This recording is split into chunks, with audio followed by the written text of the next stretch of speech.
So this is Mandy chapter 2.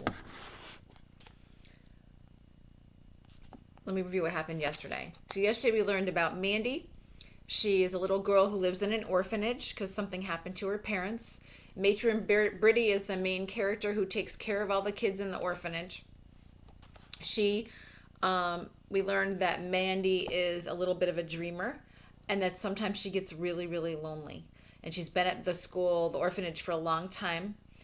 And she is able to kind of have more privileges, and she can do more things around the orphanage because she's been there a long time and a lot of people there know her.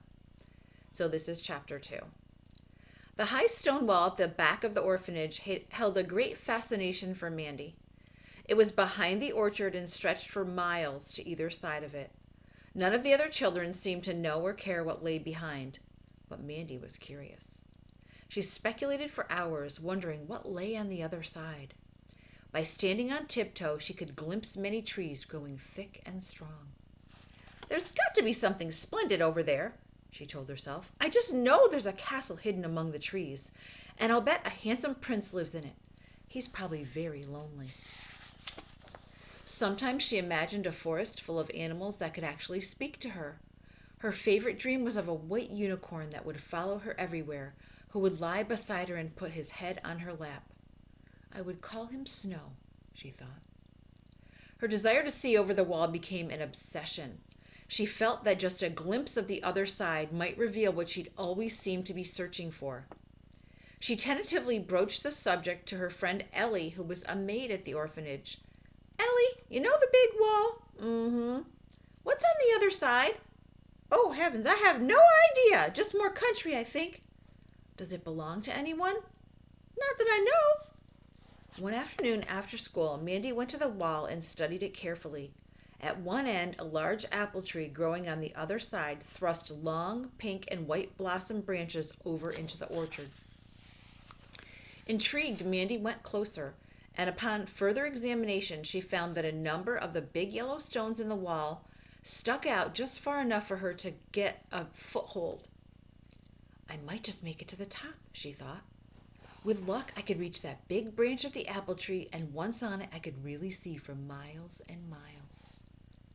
The prospect of such a view was a challenge to Mandy's adventurous nature, and on an impulse, she decided to try it that very second. She took a deep breath and she began to climb. She hoped no one would see her. Carefully testing every stone before she put her weight on it, Mandy pulled herself up inch by inch. At one point, her fingers fumbled, and she clung for a moment, feeling anxious. Then, with a last careful effort, she pulled herself to the top of the wall and threw her arms around the branch of the apple tree. Now, looking down, she found the effect quite frightening. The ground seemed a long way away. "Wow, I didn't realize I was this high," she thought. The orchard was awash with soft, frothy blossoms. She turned and peered excitedly through the apple branches. An incredible vista was spread out before her, and Mandy drew in her breath with excitement. So here's a picture of Mandy as she's going over the wall. I don't know if I could fold this in so you guys can see it. There you go. So I'll let you look at that picture while I read the next page. So she was looking at a whole new world. Hundreds of trees stretching as far as the eye could see. Some of them with that soft, silvery green trunk and fine textured bark that make the beech tree so easily recognizable. Sunlight filtered through the leaves in bright patches. The woods were open and clear, not dense at all. It looked wonderfully inviting and explorable. Mandy saw a small footpath leading through the trees and longed to see where it led. "I've come this far. Now, if I could just get down the other side," she thought. She saw that the apple tree forked near its base, and it continued to subdivide, giving her numerous climbable branches. The bark felt smooth and soft beneath her hands as she eased herself to the ground. "Now to look for my unicorn," she said. She set off along the path which led into the heart of the woods. She was acutely aware of the blue sky, the heat from the sun, and the wonderful warm smell of earth and moss and flowers. "Surely I'll find the prince's castle in a little while," she murmured. So we'll just stop here and do like a stop and jot. So we know that Mandy is very curious, and she went up the wall, up the apple tree to get to the wall. She wanted to see it was on the other side. She got and looked to the other side, and she saw like a big field and a forest and trees and things there in front of her. And she saw a little path. So she saw, oh, now I'm going to go over the apple tree, down the other side, and see what's there. And what is she looking for? Her unicorn.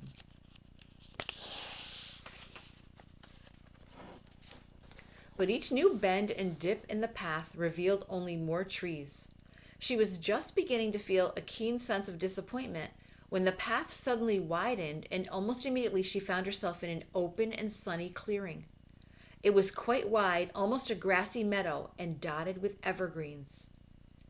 Mandy could hear the sound of running water, but her immediate attention was attracted to the far end of the clearing where stood a very old and a very small cottage.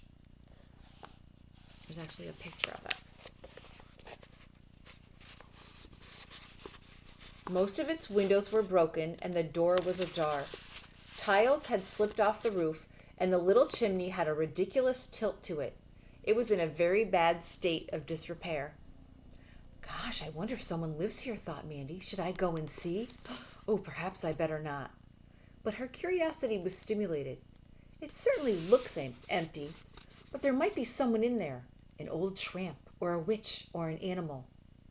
Matron Briddy was always reminding the children never to talk to strangers and to watch out for the unexpected, so Mandy quietly crept closer, keeping well out of sight behind the trees so she wouldn't be detected. She could tell that someone once must have cultivated a garden. There was a low fence, broken in several places with a little gate. Underneath the weeds, she could see the remains of a paved pathway leading to the weathered front door.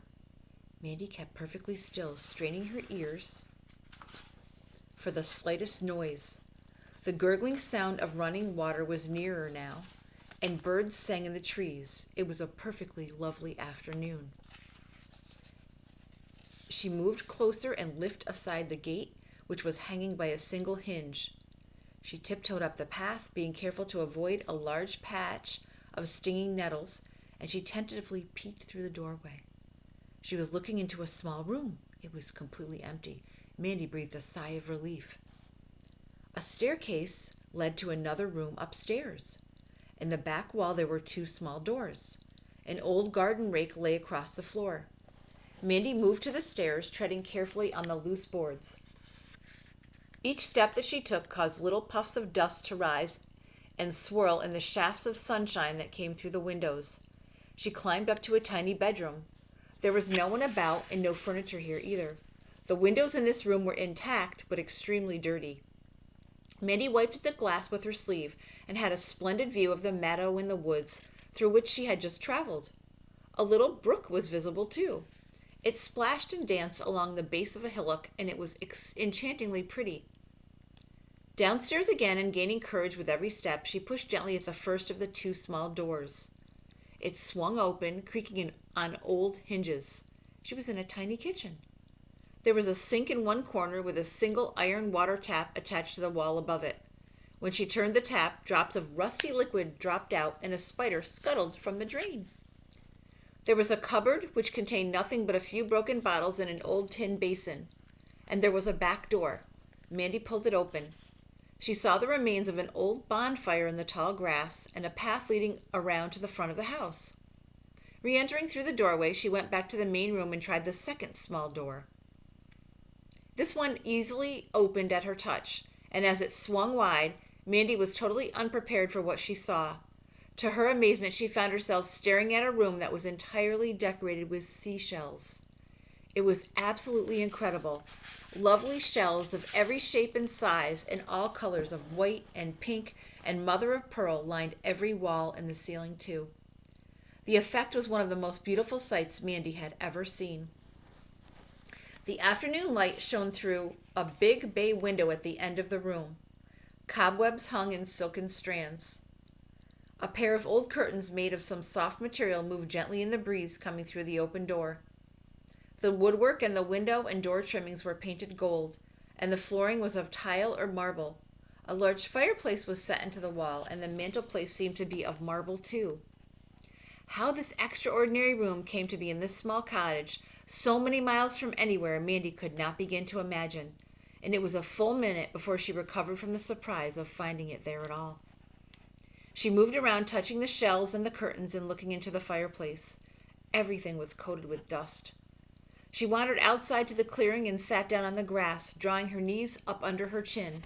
She stared at the little house and the garden for a long time. Who could have lived here, she wondered. It can't have been a family, for there's just the one bedroom and the whole house is hardly big enough. Maybe someone lived here alone. But what kind of person would do that? And did he make the shell room? The discovery of this wonderful place was almost more exciting than finding a castle. The cottage was so charming and quaint. There was a quality about it, an entrancing air. An idea began to take shape in Mandy's mind, and the more she thought about it, the more it appealed to her. What if I pretended this cottage was mine? I could sort of adopt it. Who would know? Who would care? Nobody lives here, I'm sure of that now.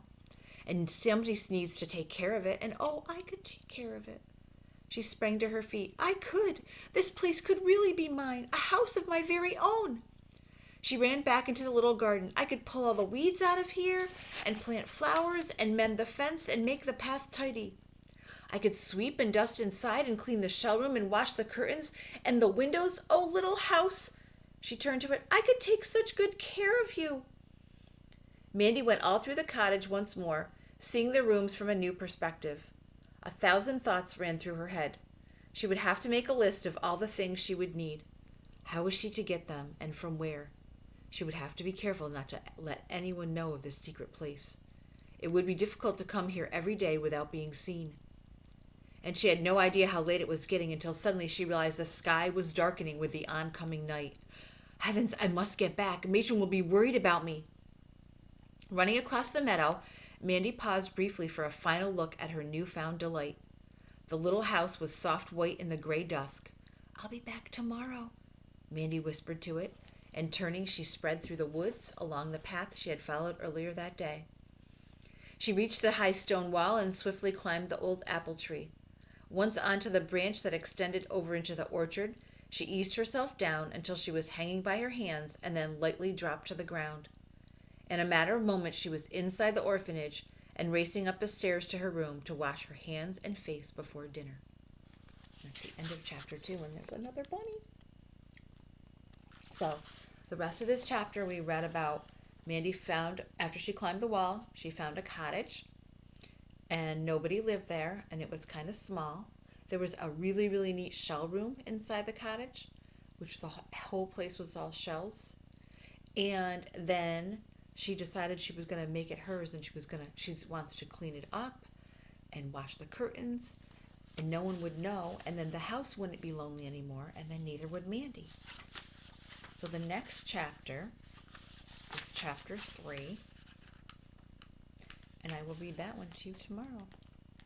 Have a great day, and I'll see you tomorrow.